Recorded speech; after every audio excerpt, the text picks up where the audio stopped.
కానీ ఈ open statement వల్ల పార్టీ ఇటు బట్టి ఇద్దరు పల్సనే అవకాశం లేదా? అని ఎవరు గురించి పర్సన్ అయితే నాకేందండి, నా జాతి చేస్తుంటే ఉమ్, మనం మనం రాజకీయాలు ఎవరి కోసం అండి? రాజకీయాలు ప్రజల కొరకే కదా. ఉమ్, మరి నేను 6 సార్లు గెలిచింది ప్రజలు గెలిపేయలేదు నన్ను. 6 సార్లు గెలిచిన వ్యక్తిగా 2 సార్లు మంత్రి ఎన్టీ రామారావు దయ వల్ల నేను 6 సార్లు గెలిచాను. అటువంటి వ్యక్తిగా నేను ఇంట్లో పడాలా? వాస్తవాలు మీ దృష్టికి తీసుకురావాలి.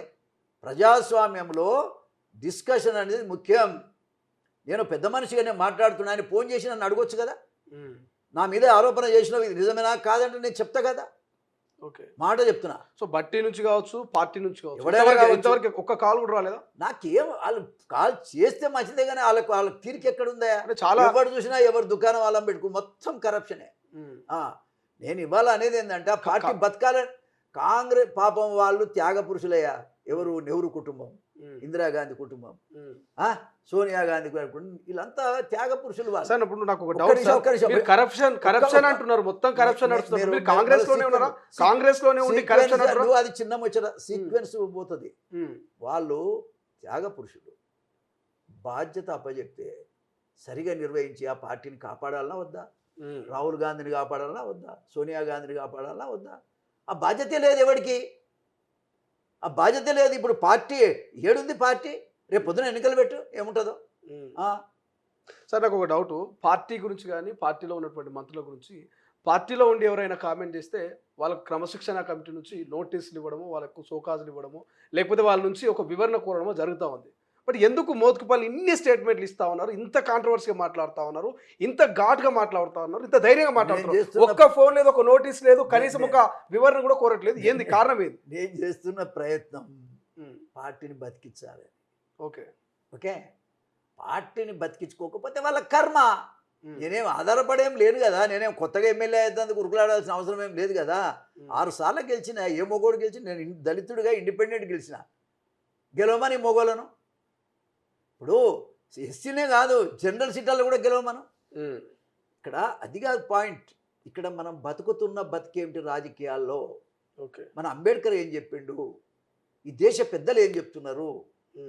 ఆదర్శవంతమైన జీవితం మనం గడిపి అవతలని తిట్టాలి, చేయనోని మనం విమర్శించాలి. అసలు నిన్నే విమర్శిస్తుంటే ఇంకా బయట ఏం మాట్లాడతావు నువ్వు? మనం అనుకుందాం రేవంత్ రెడ్డి మీద నువ్వు చెప్పు. అసైన్మెంట్ భూముల గురించి కానీ, మాదిగలకు జరిగినటువంటి ఈ రిజర్వేషన్ విషయంలో రానటువంటి సీటు రానటువంటి విషయంలో కానీ, ఈ యొక్క ఏంటి ఎంఆర్పిఎస్ తరఫున పోరాటం చేసిన వాళ్ళ మీద కేసుల విషయంలో కానీ, తర్వాత ఇంకా అనేక 9 డిమాండ్స్ ఉన్నాయి. వీటన్నిటి విషయంలో మరి మాదిగ అమరవీరుల స్తూపం విషయంలో కానీ ఏమయ్యా. కాబట్టి హైదరాబాద్లో మాదిగ భవన్ ఒక 10 ఎకరాల స్థలం విషయంలో కానీ నువ్వు సీఎం దృష్టికి తీసుకుపోయినా అని చెప్పారే. మాదిగోళ్ళు అడుగుతున్నారు, సార్ ఇవ్వండి, మాకు కూడా ఇవ్వను, మాలోళ్ళకి కూడా ఇవ్వమని చెప్తున్నా నేను. మాలోళ్ళు ఏం తీసుకోండి, మాదిగోళ్ళకి ఏమి ఇవ్వాలో ఇవ్వండి. మీరు డిస్కషనే పెట్టకపోతే. బట్టి విక్రమార్క కనుక ఈ డిమాండ్స్ అన్ని తీసుకొని కనుక ముఖ్యమంత్రిని కలిసి డిమాండ్ చేస్తే నీకే సపోర్ట్ ఉంటాం, బట్టికుంటాం. ఇప్పుడు కూడా చెప్తున్నా నేను, నాకేం వ్యతిరేకం. సామాజిక వర్గం తోటి మోత్కుపల్లి బ్లాక్మెయిల్ చేసే ప్రయత్నం చేస్తుంటా, మద్దతు ఇస్తామని. వాళ్ళ దగ్గర ఏముందని నేను ఎవరి మీద చేస్తున్నా నేను బ్లాక్మెయిల్? ఎవరి మీద? తప్పదు. విషయం ఏంటంటే నా బ్లడ్లోనే లేదు అది. నేను నా జీవితం అంతా కూడా ధారపోసి అంబేద్కర్ వాదిగా, అంబేద్కర్ శిష్యుడిగా, జగ్జీవన్ రామ్ రాజకీయాల్లో ఆయన వారసుడిగా నేను బతుకుతున్నానయా. నేను ఎవరికి చేయి నీళ్లు తాగి బతికినవని కాదు. నేను డైరెక్ట్గా పార్టీ ఉంటే పార్టీ కోసం పనిచేస్తాను. నేను పార్టీని బతికించే ప్రయత్నం చేస్తాను. ఎన్టీ రామారావు గారు వాస్తవంగా చెప్పాలంటే నన్ను ఎంత గౌరవించేవాడు అని చెప్పడానికి ఆ ఫోటోనే నిదర్శనం. అటువంటి ఫోటో ఎవరి దగ్గర చూపెట్టు. ఎన్టీ రామారావు గుండె కత్తుకున్నటువంటి ఆయన నవ్వే ఆ ఫోటో ఎక్కడన్నా చూపెట్టండి మీరు. ఎవరి దగ్గర పెద్ద పెద్ద మాటలు చెప్పుకుంటారు ఆయన గురించి. ఇక్కడ కావాల్సింది హార్ట్ టు హార్ట్ మాట్లాడుకోవాలంటే మన కోసం ఎవరున్నారు అనేది ఒకసారి ఆలోచిస్తే. నేను పెద్ద మనిషిని, నాకు ఇవాళ 70 ఏళ్ళు వచ్చినాయి, 6 సార్లు గెలిచిన. ఒక సమస్య వస్తే మొదట మనం ఏం చేస్తాం, మనం దగ్గరికి పోవాలనుకుంటాం. అసలు బట్టి విక్రమార్క ఒక డిప్యూటీ సీఎం స్థాయిలో ఉండి ఏం చేస్తుండే ఆయన అని ఆలోచిస్తుంటే డబ్బు సంపాదిస్తుడు అనే పేరు తప్ప ఏమనుందా? డబ్బు డబ్బు డబ్బు డబ్బు కట్టకపోతాడు ఆ పెద్ద మనిషి. ఇది ప్రతి లీడర్ నోట అదే. కాంగ్రెస్ పార్టీలో కూడా నేను మాట్లాడిన తర్వాతనే అందరూ ఊరట చెందిర్రు. అబ్బా ఉన్నది చెప్పిండు ఆయన నరసింహ గారు. కాంగ్రెస్ పార్టీలో అందరూ కూడా ఊరట చెందిర్రు. ముఖ్యమంత్రి అంటే ఆయన సరే, ఆయన పెద్ద మనిషి, రాష్ట్రానికి పెద్ద మనిషి, ఓ 10 రూపాయలు సంపాదించకుండా దాన్ని ఫేస్ చేస్తాడు ఆయన. రేపు ఎన్నికల లోపు తప్పకుండా ఫేస్ చేస్తాడు. అసలు నువ్వేంటి? నువ్వు ఎవరి తరపున ఉన్నావు? ఎవరి తరపున వాదించాలి? 10 కోట్ల రూపాయలు 135 ఎకరాల భూమి 50 సంవత్సరాల నుంచి కబ్జాలో ఉంటే ఆ భూమిని ఇప్పుడు లాగేసుకొని టెక్నాలజీ డెవలప్ అయినటువంటి ఈ కాలంలో గుట్టలు రాళ్ళని పగలగొట్టి కంకర రాళ్ళు పెద్ద పెద్ద గ్రనేట్ అమ్ముకొని బతురు ఇవాళ. మరి అదే అవకాశం వాళ్ళకి ఎందుకు ఇయ్యలే దళితులకు? నేను అడుగుతున్నా. ఇవాళ 10 కోట్లు అలాట్ చేసిండు, ఇంతవరకు పైసలు ఇయ్యలే. వాళ్ళు ఎట్లా బతకాలి వాళ్ళు చెప్పండి? బట్టి విక్రమార్క ఆలోచించాలనా లేదా? నేను ఆ ఎమ్మెల్యేని అడిగినా, రంగారెడ్డిని అడిగితే మేము పోతే పట్టించుకోవటం లేదన్నట్టు. ఏం చేయాలి చెప్పి? నేను ఇంత పెద్ద లీడర్నై ఉండి అడిగే అవకాశం కూడా లేకుండా ఉంటే నేనేం చేయాలి? రెండోది, మా మాదిగలు వాస్తవంగా అమాయకులు కాబట్టి పెత్తందాలు చెప్పినట్టు విని నష్టపోయారు.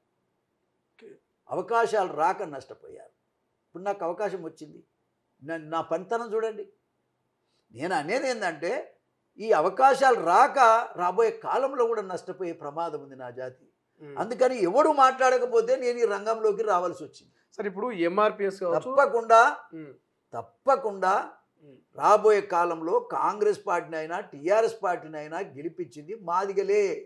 మాదిగల ఓట్లు లేకుండా ఏ పార్టీ మనుగడ సాధించలేదు, రేపు గెలవలేరు. వాళ్ళు అనుకుంటుండొచ్చు ఆయన మీద ఏ యాంటీ లేదు. మోత్కుపల్లి నరసింహులు చెప్పినట్టే రాబోయే కాలంలో మాదిగల ఓట్లు పడతాయి, ఆ పార్టీ ఆ వ్యక్తులే గెలుస్తారు, వాళ్ళు ఎవరైనా కావచ్చు. ఆ భూమిని ఇప్పుడు లాగేసుకొని టెక్నాలజీ డెవలప్ అయినటువంటి ఈ కాలంలో గుట్టలు రాళ్ళని పగలగొట్టి కంకర రాళ్ళు పెద్ద పెద్ద గ్రనేట్ అమ్ముకొని బతురు ఇవాళ. మరి అదే అవకాశం వాళ్ళకి ఎందుకు ఇయ్యలే దళితులకు? నేను అడుగుతున్నా. ఇవాళ 10 కోట్లు అలాట్ చేసిండు, ఇంతవరకు పైసలు ఇయ్యలే. వాళ్ళు ఎట్లా బతకాలి వాళ్ళు చెప్పండి? బట్టి విక్రమార్క ఆలోచించాలనా లేదా? నేను ఆ ఎమ్మెల్యేని అడిగినా, రంగారెడ్డిని అడిగితే మేము పోతే పట్టించుకోవటం లేదన్నట్టు. ఏం చేయాలి చెప్పి? నేను ఇంత పెద్ద లీడర్నై ఉండి అడిగే అవకాశం కూడా లేకుండా ఉంటే నేనేం చేయాలి? రెండోది, మా మాదిగలు వాస్తవంగా అమాయకులు కాబట్టి పెత్తందాలు చెప్పినట్టు విని నష్టపోయారు. అవకాశాలు రాక నష్టపోయారు. ఇప్పుడు నాకు అవకాశం వచ్చింది, నా పనితనం చూడండి.